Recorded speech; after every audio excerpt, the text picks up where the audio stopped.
Hello students, आज हम बात करने वाले हैं trends in industrial development. Industries का किसी भी इकनॉमी की प्रोग्रेस में बहुत ही इम्पोर्टेंट रोल होता है, क्योंकि इंडस्ट्रीज़ अगर अच्छे से फ्लॉरिश हो रही होंगी तो वहाँ पर इनकम, आउटपुट और एम्प्लॉयमेंट अपने आप इंक्रीज़ हो जाएगा। लेकिन जहाँ तक हम इंडिया की बात करते हैं, इंडिपेंडेंस से पहले वहाँ बहुत ही कम डेवलपमेंट हुआ है। हाँ, लेकिन इंडिपेंडेंस के बाद हमने 5 ईयर प्लानिंग को ऑप्ट किया और 5 ईयर प्लान्स में हमने इंडस्ट्रीज़ पर फोकस करके उनके डेवलपमेंट में इम्पॉर्टेंट कंट्रीब्यूशन किया। 1951 से इंडस्ट्रियल डेवलपमेंट होना शुरू हुआ और इस डायरेक्शन में इंडिया ने क्या किया कि इंडस्ट्रियल बेस को मजबूत किया और डाइवर्सिफाई किया।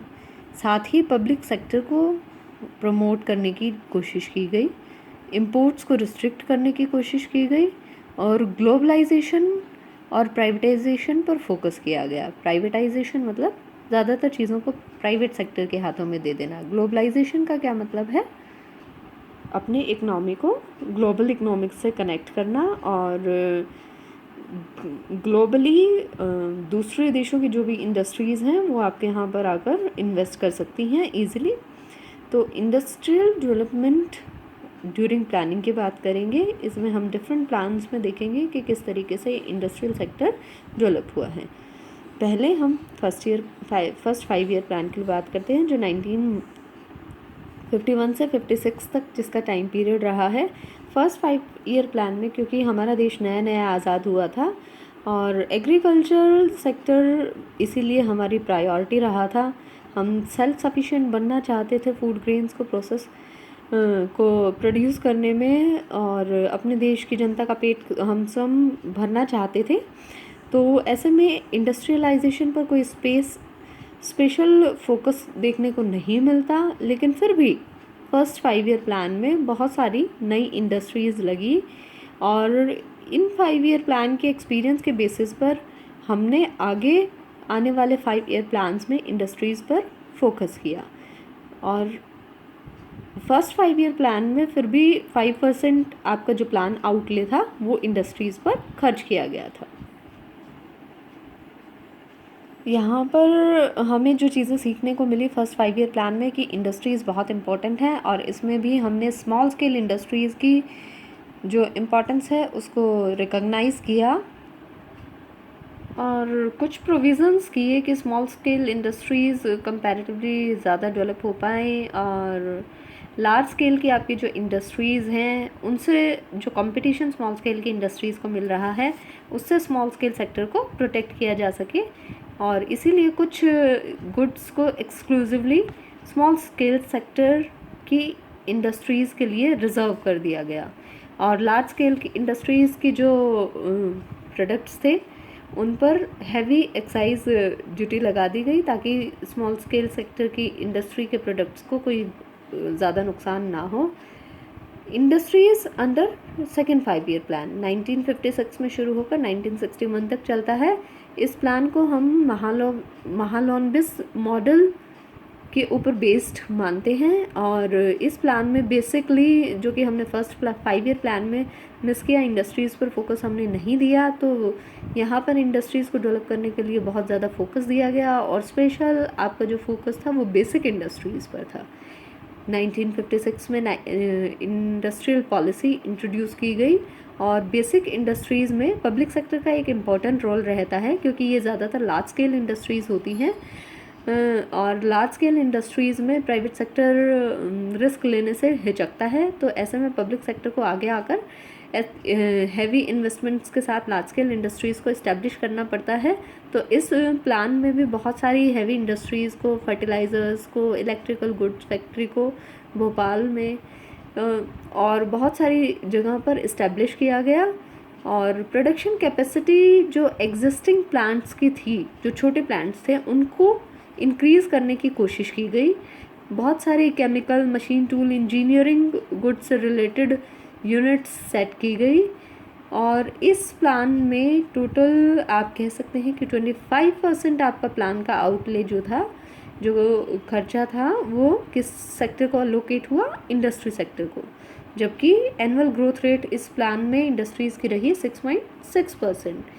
फर्दर लार्ज स्केल इंडस्ट्रीज़ के साथ हमने स्मॉल स्केल इंडस्ट्रीज़ पर भी फोकस किया, और हमने स्मॉल स्केल सेक्टर में भी बहुत सारे यूनिट्स खोली, और पहली बार हमने रिकॉग्नाइज़ किया कि स्मॉल स्केल इंडस्ट्रीज़ में भी बहुत प्रॉब्लम्स हैं, चाहे वो टेक्निकल हो, चाहे वो फाइनेंशियल हो, चाहे वो मार्केटिंग से रिलेटेड हो, और उन प्रॉब्लम्स को दूर करने के लिए हमें इन अलग अलग क्षेत्रों में बहुत सारी फैसिलिटीज़ प्रोवाइड करने की ज़रूरत है। थर्ड प्लान के अंडर जो इंडस्ट्रीज़ थी वो 1961 से 66 आएगा। यहाँ पर भी हैवी इंडस्ट्रीज़ पर आपके मेनली फोकस रहा। इंडस्ट्रियल प्रोडक्ट को डेवलप करने के लिए, इकोनॉमी में इंडस्ट्रियल प्रोडक्ट की नीड को फुलफ़िल करने के लिए, और लॉन्ग टर्म टारगेट्स को ध्यान में रखते हुए ऐसा किया गया कि लॉन्ग रन में हमारी नेशनल इनकम और एम्प्लॉयमेंट ज़्यादा बढ़ सके। और टोटल प्लान जो आपका आउटले था इस प्लान के लिए वो 23% तक आपने इंडस्ट्रीज़ को डिवोट किया, जबकि आपकी ग्रोथ रेट जो इंडस्ट्रीज़ की रही है पर एनम वो 9% रही। फिर है इंडस्ट्रीज़ अंडर 1 ईयर प्लान्स 1966 से 1969। हमने कहा कि हमारे यहाँ पर 5 ईयर प्लान्स बनाए गए, लेकिन यहाँ पर 66 से 69 के बीच में आपको देखने को मिलेगा कि आपने अलग अलग एनुअल प्लान्स फ्रेम किए थे। एनुअल प्लान्स फ्रेम करने की क्यों ज़रूरत पड़ी? क्योंकि हमारे को 1962 में इंडो चाइना वार फेस करना पड़ा और 1965 में इंडो पाक वार फेस करना पड़ा। तो यहाँ पर इन वॉर्स के कारण हमारे पास शॉर्टेज ऑफ फंड था, इसलिए हमने 5 ईयर प्लान ना बनाकर 3 एनुअल प्लान्स फ्रेम किए। और इन प्लान्स में मेन जो आपका फोकस रहा वो ग्रीन रेवोल्यूशन पर रहा, और इंडस्ट्रीज़ को ज़्यादा इंपॉर्टेंस नहीं दी गई क्योंकि ऑलरेडी हम शॉर्टेज ऑफ फंड से जुड़ रहे थे।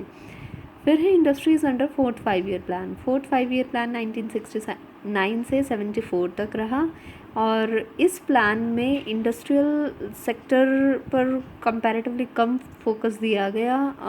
क्यों? क्योंकि जो 4th 5 ईयर प्लान था वहाँ पर आपके जो टारगेट्स थे वो अचीव नहीं किए गए इंडस्ट्रीज़ के थ्रू, और ऐसे में केवल 19% आउटले ही इंडस्ट्रीज़ को डिवोट किया गया। और लेकिन इंडस्ट्रियल प्रोडक्शन में कोई ख़ास चेंज देखने को नहीं मिला। प्रोडक्शन बहुत सी चीज़ों का बढ़ा, जैसे कि नाइट्रोजन, एल्युमिनियम, फर्टिलाइज़र, लेकिन दूसरी तरफ कॉपर, आयरन, स्टील ऐसे सेक्टर्स थे जहां प्रोडक्शन रिड्यूस हुआ, और ट्रांसपोर्ट, कोल, शुगर जैसे सेक्टर्स में आपके जो प्रोडक्शन था वो कंपैरेटिवली स्टेबल रहा। इसीलिए इंडस्ट्रियल प्रोडक्शन में कुछ खास डिफरेंस देखने को नहीं मिला, लेकिन हाँ, नंबर ऑफ़ इंडस्ट्रियल स्टेट्स इस प्लान के अंतर्गत इंक्रीज़ हुए।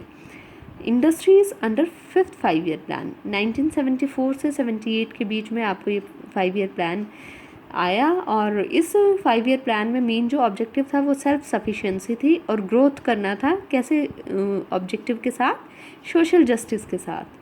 तो ऐसे में फिर से हम पॉलिसीज़ में यदि इंडस्ट्री के पर्सपेक्टिव से देखते हैं तो फोकस किस चीज़ पर रहा? कोर सेक्टर या बेसिक इंडस्ट्रीज़ पर, एक्सपोर्ट इंडस्ट्रीज़ पर, और ऐसी इंडस्ट्रीज़ पर जहां मास कंजम्पशन की गुड प्रोड्यूस की जा सकें।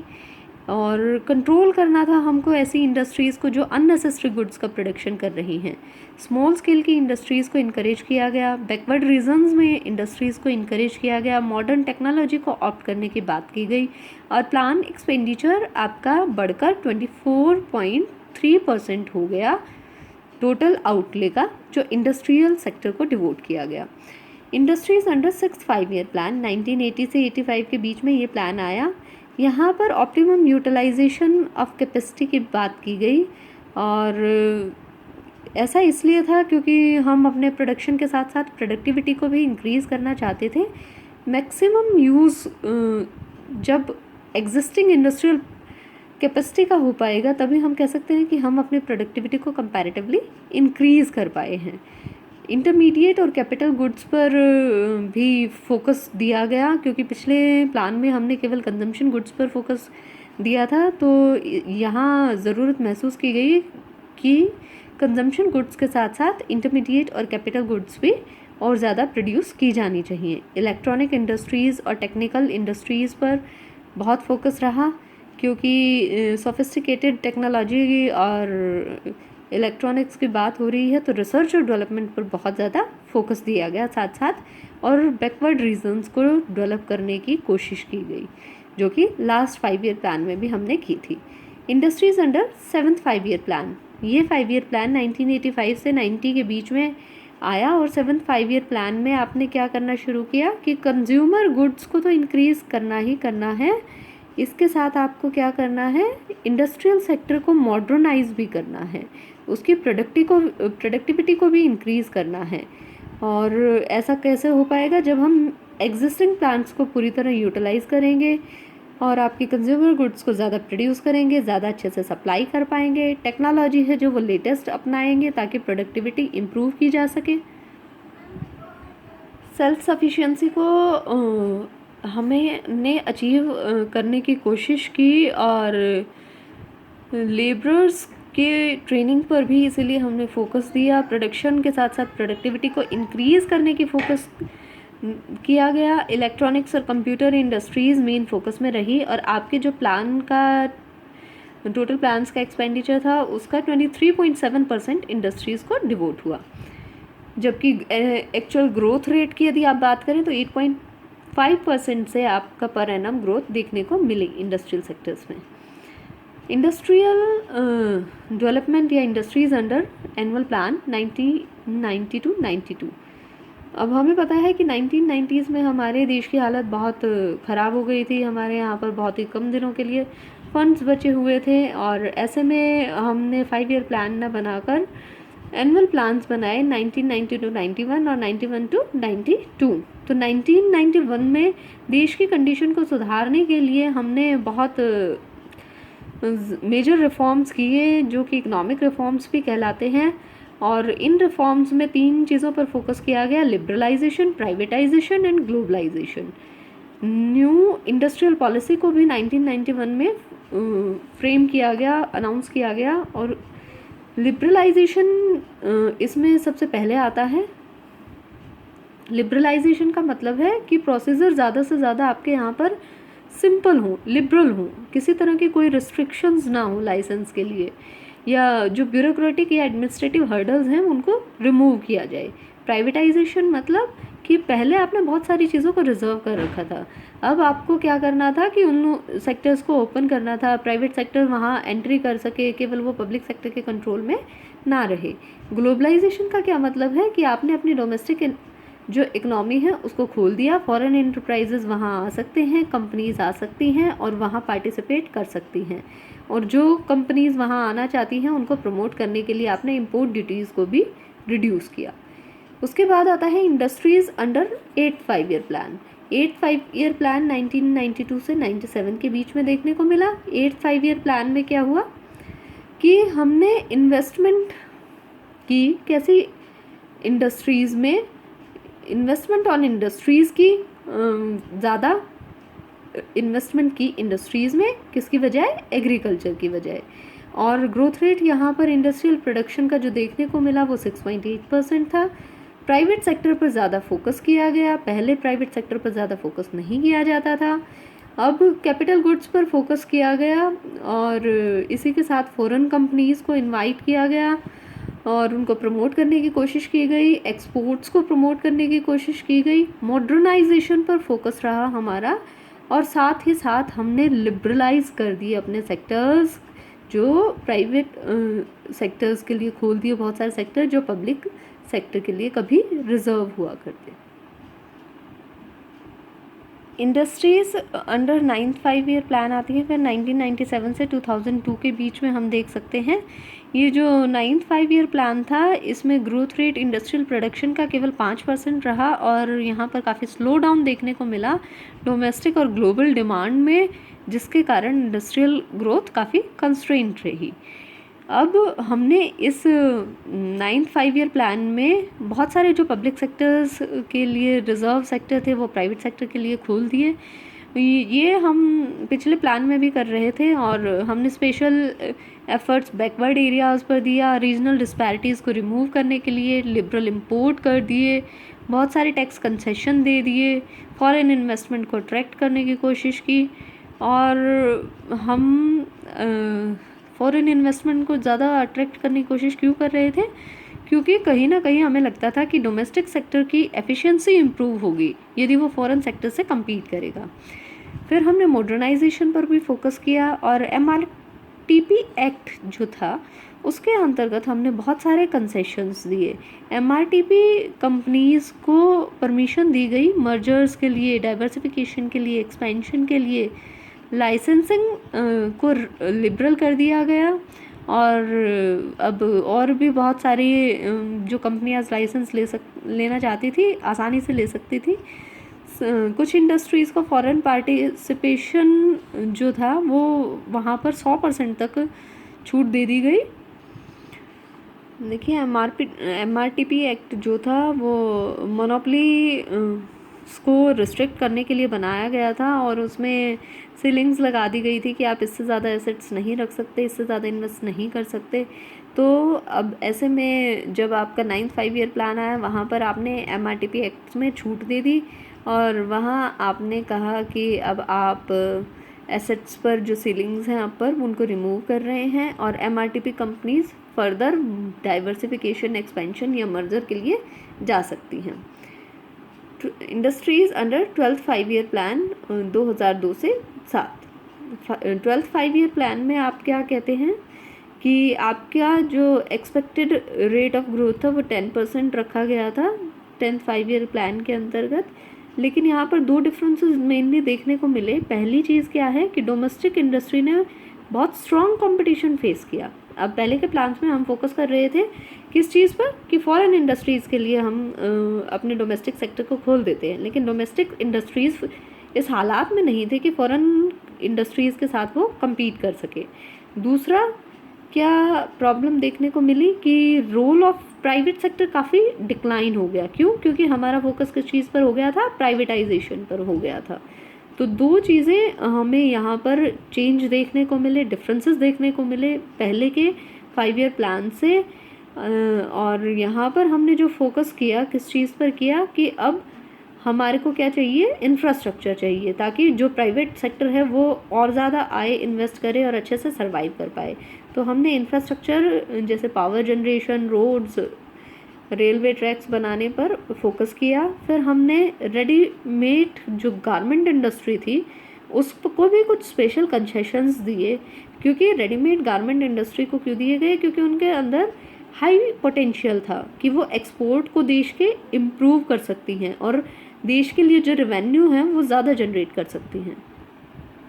इसी के साथ रिसर्च और डेवलपमेंट पर फोकस किया गया, टेक्नोलॉजी को अपग्रेड करने पर फोकस किया गया। जो loss making public sector units थी उनमें डिसइन्वेस्टमेंट कर दी सरकार ने, उनको और ज़्यादा ऑटोनॉमी या मैनेजर जो थे वो प्रोफेशनल मैनेजर्स देने की कोशिश की ताकि वो लॉस को रिकवर कर सकें। और यदि रिकवर बिल्कुल नहीं हो पा रहा था, लग रहा था सरकार को, तो सरकार ने क्या किया? अपना हिस्सा वहाँ से निकाल लिया, डिसइन्वेस्टमेंट, यानी कि अपने हिस्से को सरकार ने उन सेक्टर यूनिट से कम कर दिया।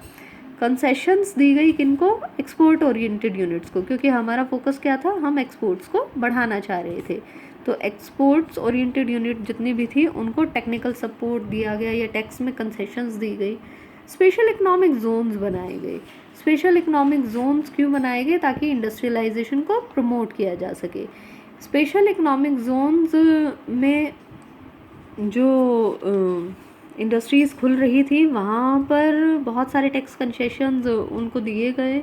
इसी के स्पेशल इकोनॉमिक जोन्स के तर्ज पर ही एग्री एक्सपोर्ट जोन्स भी बनाए गए और यहाँ इन जोन्स के अंतर्गत जितनी भी यूनिट्स खुली उन सबको कहीं ना कहीं टैक्स कंसेशन डिफरेंट टाइप के दिए गए ताकि उनके अंदर हम प्रोडक्शन और एक्सपोर्ट्स को इम्प्रूव कर सकें। लेदर इंडस्ट्री डेवलपमेंट प्रोग्राम चलाया गया लेदर इंडस्ट्री को प्रमोट करने के लिए और प्राइवेटाइजेशन को फिर से और ज़्यादा इनकरेज किया गया और फॉरेन कंपनीज़ को भी इनकरेज किया गया ज़्यादा रिलैक्सेशंस देकर। अब हम बात करेंगे industries under 11th 5-year plan. 11th 5-year plan में आप देखेंगे कि आपका मेन जो फोकस रहा वो किस चीज़ पर रहा? मैन्युफैक्चर सेक्टर को स्ट्रेंथन करने पर कि हम अपनी इंडियन इंडस्ट्रीज़ को ज़्यादा कॉम्पिटिटिव बना सकें। मैन्युफैक्चरिंग सेक्टर पर स्पेशल फोकस दिया गया। इंफ्रास्ट्रक्चर को बूस्ट करने पर इनकरेज किया गया कि हमारे यहाँ और ज़्यादा एंटरप्रेन्योरशिप का एनवायरनमेंट बने, और फार्मास्यूटिकल और ऑटो कंपोनेंट्स, टेक्सटाइल सेक्टर्स को प्रमोट किया गया। एमएसएमई यूनिट्स को प्रमोट किया गया। टेक्नोलॉजी को इम्प्रूव करने की कोशिश की गई। प्राइवेट सेक्टर को इम्प्रूव करने की कोशिश की गई। ज़्यादा से ज़्यादा ऑटोनॉमी पब्लिक सेक्टर को देकर उसको इम्प्रूव करने की कोशिश की गई। लेबर लॉज को भी इसके लिए फ्लेक्सिबल बनाया गया, और बहुत सारे जो आइटम्स पहले रिजर्व होते थे स्मॉल स्केल इंडस्ट्री के लिए, उनको अब रिड्यूस कर दिया गया ताकि कंपटीशन इंक्रीज़ हो सके, एफिशिएंसी इंक्रीज़ हो सके। इसी के साथ स्पेशल इकोनॉमिक जोन्स को लगातार इस प्लान में भी प्रमोट किया गया, और इन्वेस्टमेंट फ्रेंडली क्लाइमेट बनाने के लिए जितनी भी फॉर्मेलिटीज़ थी सैंक्शन लेने के लिए अलग अलग डिपार्टमेंट्स में, जैसे वाटर, इलेक्ट्रिसिटी वगैरह में, उनको रिड्यूस करने की कोशिश की गई। कमर्शियल बैंक और फाइनेंशियल इंस्टीट्यूशंस को और ज़्यादा प्रमोट किया गया लिबरल लोन्स देने के लिए। तो इन सब प्रयासों के फलस्वरूप हमें जो प्रोडक्शन की ग्रोथ रेट अचीव हुई वो 7.2% है। 12th 5 ईयर प्लान जो कि 2012 से 17 के बीच आया और लास्ट 5 ईयर प्लान था आपका। तो 12th 5 ईयर प्लान में क्या हुआ कि वही सारी चीज़ों को आगे ले जाने की कोशिश की गई, जैसे रिसर्च और development, manufacturing, MSME sector, special economic zone, और इन सब चीज़ों को प्रमोट करने के लिए वर्ल्ड क्लास का इंफ्रास्ट्रक्चर डेवलपमेंट करने की हमने ऑब्जेक्टिव रखा। साथ में हमने किस चीज़ पर फोकस किया कि जितने भी एडमिनिस्ट्रेटिव बॉटलनेक्स हैं हम उनको रिमूव कर पाएँ, लिबरल क्रेडिट जनरेट कर पाएँ इंडस्ट्रियल सेक्टर के लिए, और एफडीआई को प्रमोट कर पाएँ। इसी के साथ साथ यहाँ पर दिल्ली मुंबई इंडस्ट्रियल कॉरिडोर को भी बूस्ट किया गया ताकि इंडस्ट्रियल सेक्टर इकनॉमी का और भी ज़्यादा प्रॉस्परस हो सके, ग्रोथ कर सके। Thank you.